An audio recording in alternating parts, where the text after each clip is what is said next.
सियावर रामचंद्र की जय और मुक्तवंशी हरि की जय। महर्षि पतंजलि ने पातंजलि योग दर्शन के बीच के वहां योग के 8 अंग बतलाए। यम, नियम, आसन, प्राणायाम, प्रत्याहार, धारणा, ध्यान, समाधि और अष्टांगानी, ये सूत्र है। पहलो अंग यम, दूसरो नियम, तीसरो आसन, चौथो प्राणायाम, पांचवो नाम प्रत्याहार, छठो धारणा, सातवां ध्यान, आठवां समाधि, सातवां साधन और आठवां फल। ये उनको सिद्धांत। अपने सिद्धांत से तो यम और नियमों को अच्छी तरह से पालन हो जावे तो परमात्मा की प्राप्ति हो सकती है। तो कौन से बखेड़े में जा? अपने लिए तो यम और नियम ये दो ही बहुत काफी है। यम का मतलब है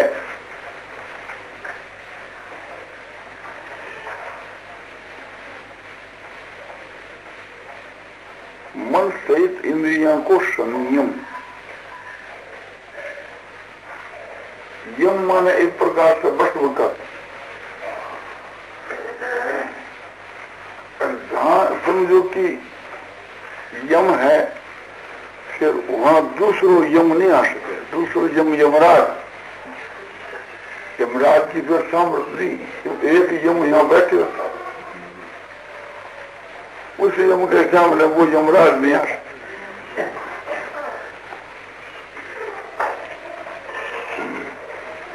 पांच जो महाभक्त है उनको नाम यम है। ये 5 महाभक्त जिसका पालन हो है उसके बीच के मां भगवान से विराजमान है।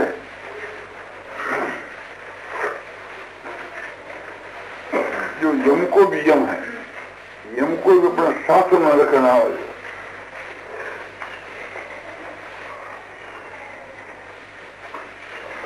यमराज जो है अपने दूतों से आज्ञा दी कि जिस जगह के बीच के वहां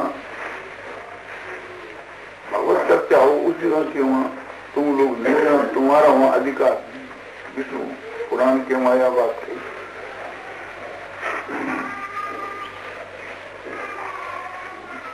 और बोले मेरा भी वहां अधिकार, वहां अपना शासन नहीं है। तो वही यम और नियम है। जहाँ यम और नियमों का पालन होता है वहां यम या जम के दूत नहीं जाते। 5 यम बतलाए जाते हैं। अहिंसा, सत्य, ब्रह्मचर्य, अपरिग्रह, यमा, ये सूत्र है। अहिंसा, सत्य, ब्रह्मचर्य, अपरिग्रह, यमा, यानी ये 5 यम है। 5 क्या? अहिंसा और सत्य और अस्तेय और ब्रह्मचर्य और अपरिग्रह। अहिंसा क्या?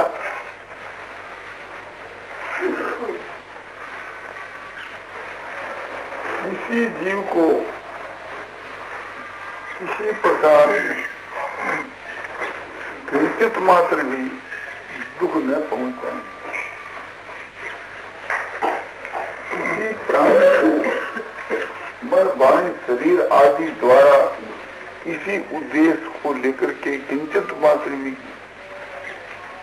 कष्ट न पहुंचाना, इसका नाम अहिंसा है। और सत्य जो है वह है कि जो बात जैसी देखी, जैसी सुनी, जैसी समझी वैसी की वैसी है तो कही जावे, न अधिक और न कम। और साथ साथ के बीच के वहां इसको भी ख्याल कर ले कि जिससे किसका अनिष्ट न हो। सबके पालन के बीच में जब हिंसा का दोष आ गया तो वास्तव में वो सत्य नहीं, क्योंकि पहले भगवान ने कहा कि अहिंसा सत्य। पहली बात है अहिंसा, किसी की हिंसा न हो और सत्य बोलना। तो सत्य भाषण के साथ साथ के बीच के मां अहिंसा का भी ख्याल रखना चाहिए। मनुष्य सत्य तो बोलता है तो दूसरे की हिंसा होती है तो वास्तव के मां वो सत्य नहीं। इसी प्रकार से अहिंसा सत्य अस्ते। तीसरा जो अस्ते है से नाम चोरी का है, छिपाव का है। दूसरे का जो सत्व है, दूसरे का जो धन है, दूसरे की कोई भी वस्तु है, उस वस्तु पर अपना अधिकार जमाने का नाम ही समझो की से है। उससे जो रहित है वो हस्ती है। तो दूसरे की चीज के ऊपर अपना अधिकार नहीं जमाना। कोई भी दूसरे की चीज, दूसरे की स्त्री है, उस पर एक प्रकार से चुरा करके ले गया, अधिकार अपना जमा लिया तो वो चोरी है। दूसरे का जो धन है उसके ऊपर समझो कि चोरी से नहीं करके चोरी से एक प्रकार से अधिकार जमा लिया तो वो डकैती है। तो डकैती है, वो चोरी से कोई कम दर्जे की नहीं, वो भी एक प्रकार से की चोरी है। कोई मनुष्य अपनी चीज छीन करके ले जावे, ये चुरा करके ले जावे, वो तो है तो स्टे है वो, और स्टे का अभाव वो स्टे है। या किसी को फुसला करके धोखा दे करके ले जावे ध्रुवता से की, तो वो भी एक प्रकार अंदर से चोरी है। तो ये सिद्धांत समझना चाहिए कि दूसरे की जो वस्तु है उसके ऊपर चोरी से या फुसला करके किसी भी प्रकार से उस चीज को नहीं लेना, उसके ऊपर एक प्रकार से त्याग भाव रखना, वही अच्छी है। यदि इसके बीच के समझो कि चोरी जो है उसमें हिंसा है ही, चोरी जो है उसमें झूठ है ही, इस वास्ते ये बड़ा अवगुण है। तो इसका एकदम ही त्याग कर देना चाहिए। तो जिस पुरुष के मां अहिंसा है, सत्य है, उसके द्वारा ऐसा कर्म कठिन है, क्योंकि एक प्रकार से दो दोष तो पहला अभाव है, फिर ये दोष हल्का हो जाता है। और जो आदमी अस्तेय धर्म का पालन करता है और समझो कि ये चाहता है कि किसी को कष्ट नहीं हो, तो असंभव बात है। जिसका धन चुराया जाएगा उसको कष्ट होगा ही, तो उसे अंतर्गति होती है। इसलिए कहा जाए कि भाई अस्तेय होना चाहिए, किंतु ऐसा अस्तेय हो जिसमें किसी को कष्ट न कष्ट हुए, तो अस्थिर होकर के भी एक प्रकार से वो पूरी मात्रा में नहीं है। तो पहली जो बात बतलाई है उसका तो साधन अवश्य होना चाहिए,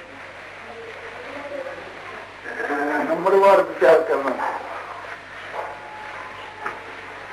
और चोर को कभी एक प्रकार से ये नहीं कि उसको झूठ बोलना ही पड़ता है। तो जहाँ अस्तेय है वहाँ हिंसा का त्याग और झूठ का त्याग भी उसकी अंतर्गत।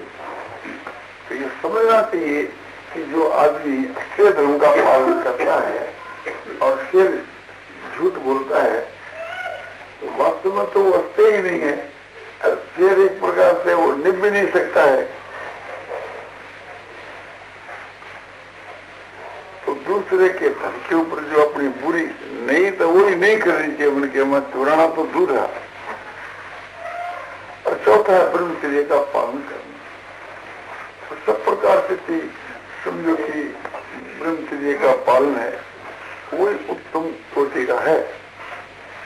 पुरुषों के लिए जैसे परस्त्री है तो न तो उस स्त्री का दर्शन करना चाहिए, न भाषण करना चाहिए, न उसको स्पर्श करना चाहिए, न उसका चिंतन करना चाहिए, न उसकी बातें सुननी चाहिए, न एकांत के मां बात करना चाहिए। पर भोग की बात तो बहुत खराब है ही। तो सब प्रकार से उनसे परहेज रखना। यदि किसी कारण से स्वाभाविक दिख जाए तो अपने माता बहन के समान समझना चाहिए। यदि विशेष कार्य के लिए बोलना पड़े तो लिखी दृष्टि करके माता बहन के समान समझ करके और पवित्र बात आप कर सकते हैं, ये इतनी आपके लिए छूट।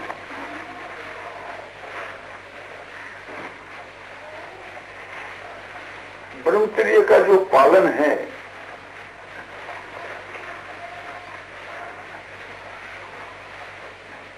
तो जो जितने और बहुत से दोस्तों पहले ही बतला दिए, जो आदमी समझो कि ब्रह्मचर्य का पालन करता है और उसके पूर्व के 3 गुण उसमें पहले ही आ जाते हैं तो फिर सहज उसका पालन हो जाता है। और ब्रह्मचर्य का पालन करके पहले बतलाए दोष उसके वहां घटते हैं तो और ज्यादा एक प्रकार से जुर्म और घटने की संभावना है। इसलिए ही भगवान ने पहले ही एक प्रकार से उन तीनों के त्याग की बात कह दी। जो आदमी पृथ्वी गमन करता है तो झूठ भी बोलता है, जो आदमी पृथ्वी गमन करता है वो छिपाव भी करता है, जो आदमी पृथ्वी गमन करता है दूसरे की आत्मा को दुख भी पहुंचता है। ये संभव नहीं है कि पृथ्वी गमन भी करे और छिपाव नहीं करे, पृथ्वी गमन करे और झूठ नहीं बोले, पृथ्वी गमन करे किसी को दुख नहीं हुए, यह असंभव बात है। तो इसलिए भगवान सीधी तो सीधी बात बतला रहे। जो महर्षि पतंजलि जो हैं, जो उत्कोटि के पुरुष होते हैं, उनको पूर्व के जमाने में भगवान ऐसे संबोधन किया जाता था।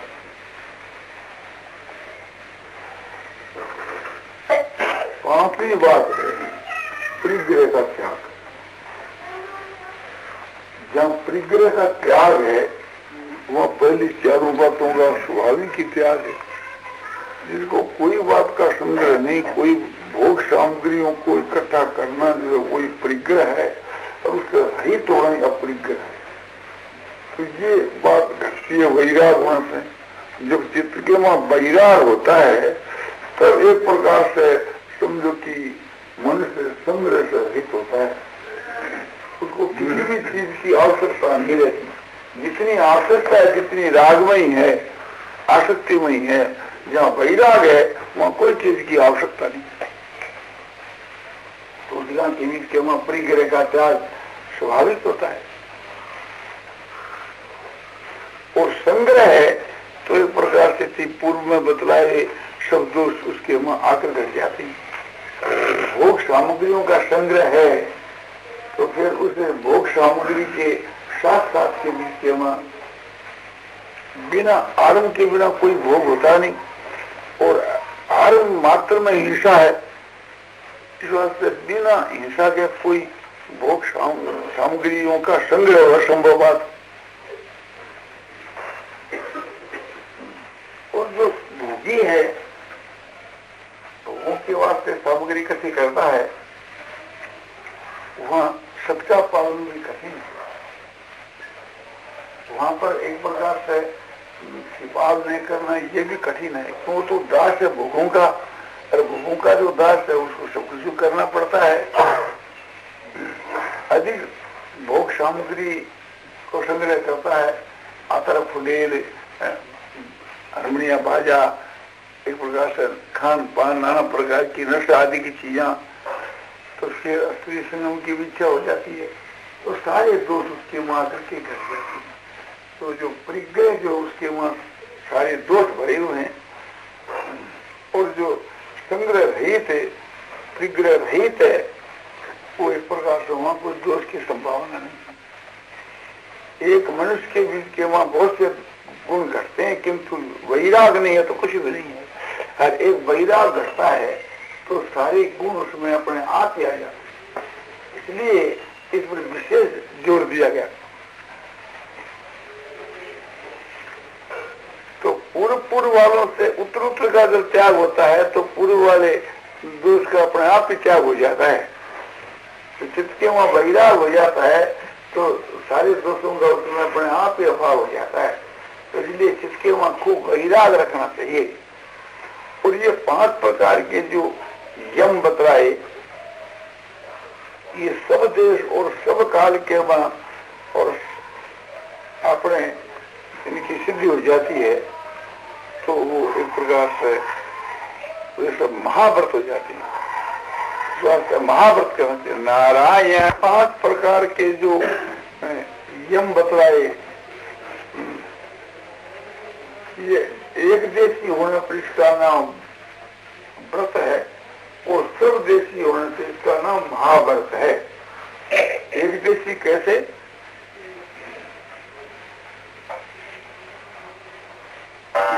मैं जो है हिंसा नहीं करता, गौ की हिंसा नहीं करता, तो ये अहिंसा धर्म तो है, किंतु एक देशी है, गौ की हिंसा नहीं करता। दूसरे जानवरों की तो करता है, तब अहिंसा धर्म जो है पूर्ण रूप में नहीं। दूसरा कहता है मैं हिंसा तो किसी की नहीं करता।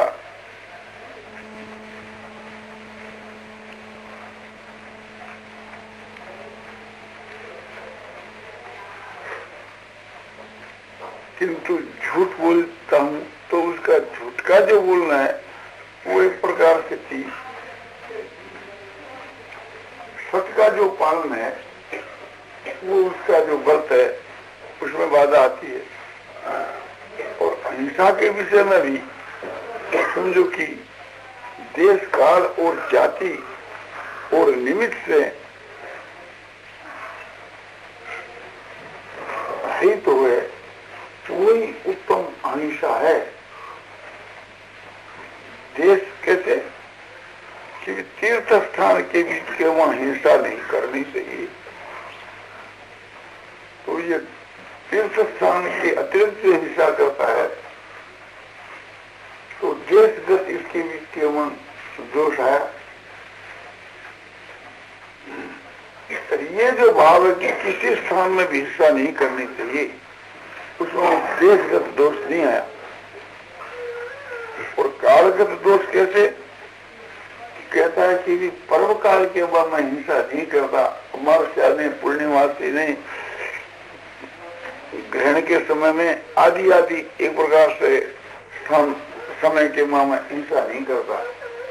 तो उसकी वो अहिंसा है, वो सार्वभौम नहीं है, एक देशी है। तो ये भाव रखना चाहिए कि कभी हिंसा नहीं कर, तो उसमें कालगत दोष नहीं आया। इसी प्रकार से कि जातिगत दोष ये कि मनुष्य की हिंसा नहीं करता, घोड़े की हिंसा नहीं करता, गऊ की हिंसा नहीं करता, इनकी हिंसा नहीं करता, किंतु इनको छोड़ करके हिंसा करता है।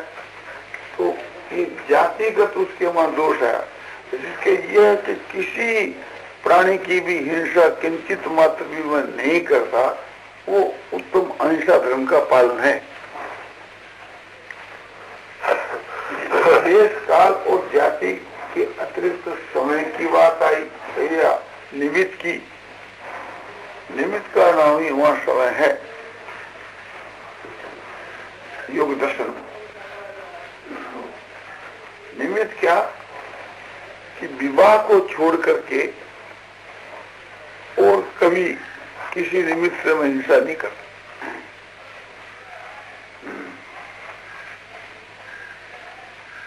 ये समझना चाहिए कि इसकी अहिंसा सार्वभौमिक है। विवाह के लिए तो कर लेता है, किंतु यह हो कि किसी भी निमित्त को पाकर के वह हिंसा नहीं करता, वो हिंसा सार्वभौम होती है। इसी प्रकार से भी समझो कि सत्य के विषय में समझ लेना चाहिए, इसी प्रकार से चोरी के विषय में समझ लेना चाहिए।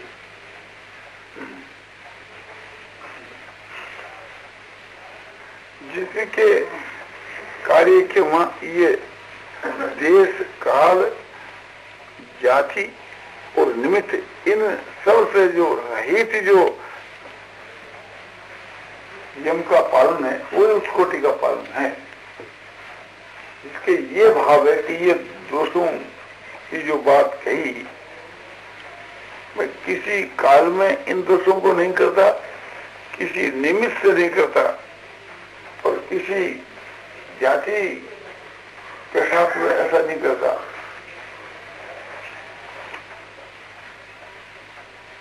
और किसी समय में नहीं करता, किसी यानी काल में नहीं करता, किसी देश में नहीं करता। तो समझना चाहिए कि उसका व्रतों का पालन ठीक है। तो सब देश, सब काल, सब जाति और सब निमित्तों से रहित जिनके धर्मों का पालन है, कि जो आपने कभी किंचित मात्र किसी समय के बीच के वहां और किंचित मात्र भी किसी निमित्त को लेकर के भी जो हिंसा नहीं करता है, झूठ नहीं बोलता है, चोरी नहीं करता है, व्यभिचार नहीं करता है, विषयों का उपभोग नहीं करता है, उन्हीं के पांचों व्रत सार्वभौम है।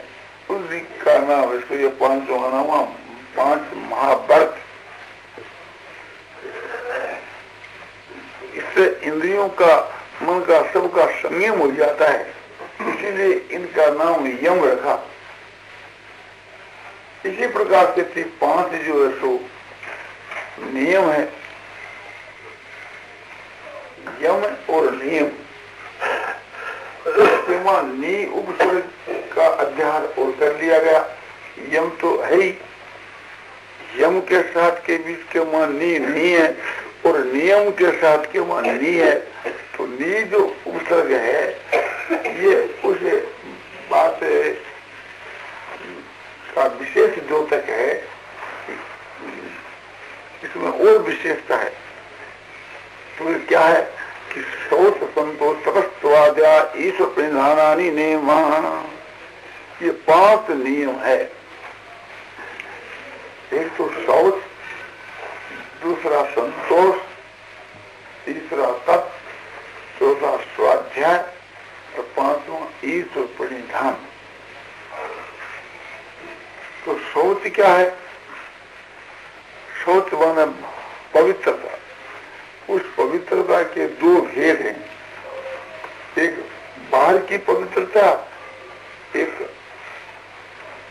अंदर की पवित्रता। अंदर वाले जो अंतःकरण है, भीतर के जो द्वार है, मन, बुद्धि, अहंकार, इनकी जो पवित्रता है, वो भीतर की पवित्रता है। और बाहर इंद्रियों की और शरीर आदि और क्रियाओं की जो पवित्रता है, या बाहर की पवित्रता है। तो अपना जो शरीर है और इंद्रियां हैं, इनको शुद्ध रखना, जल और मिट्टी से इनको धोकर करके साफ रखना, ये शरीर की पवित्रता है। और इंद्रियों की पवित्रता है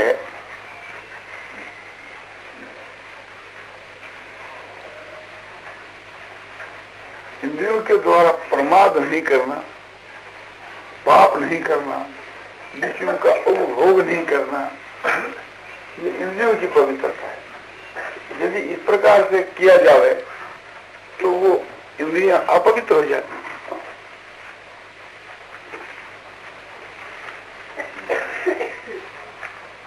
हाथ की जो व्यर्थ चपलता है वो प्रमाद है, तो वो हाथ का प्रमाद है। वाणी का जो व्यर्थ बकवाद है वो वाणी की चपलता है, वो वाणी का प्रमाद है। इस प्रकार से इंद्रियों की जो चपलता है ये प्रमाद, और शास्त्र विरुद्ध जो है वो पाप है। जैसे हमारी नेत्रेंद्री है, अगर कोई और जा रही उसकी तरफ हमारी नेत्रेंद्री चली गई तो वो हमारी नेत्रेंद्री अपवित्र हो। इसी प्रकार से थी इंद्रियों का चलायमान होना और न्याय विरुद्ध चलायमान होना ये पाप है। तो पाप से थी इंद्रियां दूषित हो जाती, इनको पवित्र बनाना। हमारी सारी क्रिया जो है शुद्ध होनी चाहिए। ये हमारी क्रियाओं के वहां दोष क्यों आते हैं? स्वार्थ और आसक्ति को, अहंकार को लेकर मन के बीच के वहां कोई प्रकार का स्वार्थ होता है तो व्यवहार बिगड़ता है। मन में किसी चीज पर आसक्ति होती है तो एक प्रकार से बर्ताव बिगड़ता है, अहंकार होता है तो बर्ताव बिगड़ता है। इन करके हमारी सारी क्रियाएं दूषित हो जाती।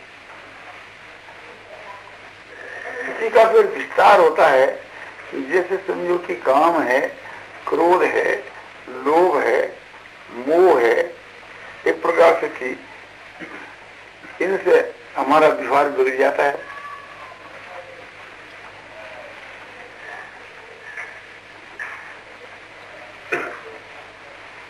अहिंसा की जो धर्म की बात आपको, यमों की बात कही, उनमें भी कहीं ये काम क्रोध लोग आकर के प्रवेश कर जाते हैं तो समझो कि सब दूषित हो जाते हैं। जितने जो गुण है वो दूषित हो जाते हैं।